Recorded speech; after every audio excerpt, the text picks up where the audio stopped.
Day 67, Min beneath the trees. Min was more confused now than throughout the entire journey. Relief, yes, but also anger, disbelief, sadness, grief, terror, hope. Each emotion clawed at her like a trapped wildcat. She bowed, struggling to regain her composure. Why am I feeling so undone? You've been through a lot. You'll need to process it, Flick said, practical as usual. I would have thought, Flick, perhaps some healing first, Flutter tutted and wrapped around Min's arms. It's not unusual after trauma to feel as you do. You need to recover, Celestra spoke kindly, reflecting the regard in which she held Min and her tiny band, and mirroring Min's wings precisely. You're reading my mind again, Empress Celestra, Min conceded with a wary smile. Not quite, Min. It's normal after such an intense experience to suffer a mixture of emotions. Celestra smiled at her. May I ask you all, Celestra continued, having witnessed the glory of the silver radiant forest, how you feel about returning to the forest at another appointed time? A rush of energy flooded Min's body, lifting her spirit. Never had she desired anything so much as return to the forest, regardless of the devastation. She could feel the same energy emanating like a force from the others. I think you have your answer, Empress Celestra, Min said. A powerful response. Celestra hooted with delight. Otlin told us that you had made calculations and planned for regeneration when I asked him in Glinterdale, Matilda said. He suggested you would share these with us on our return. I'd quite forgotten that, Min realized. You are correct, Matilda, Celestra said. This is the second journey Otlin spoke about when he first met you all, and therefore quite another story. For now, this is what you need to know. First, the fires must be doused completely, and then the valley successfully sunk. After that, germination and regeneration will be our priority when we fully understand the extent of the damage. Carnage, more like, Min thought grimly. Is there anything we could do to prepare, Celestra, Min asked.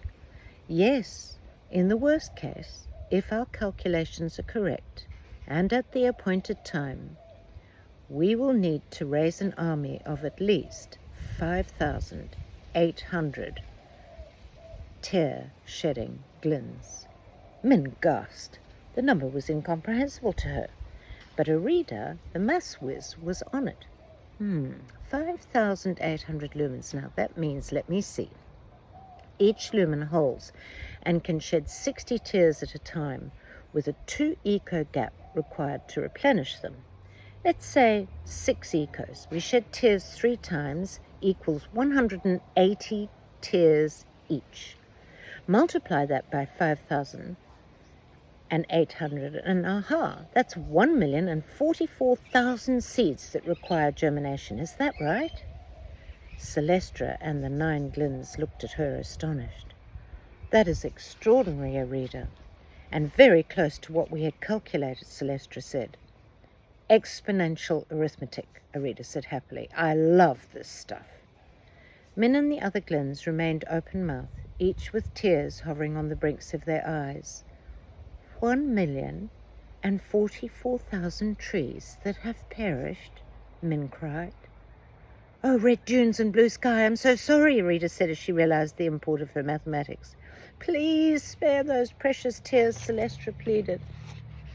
Matilda was not weeping. She was calculating. How many trees were there in the whole forest before? Even Matilda seemed not to want to mention the inferno.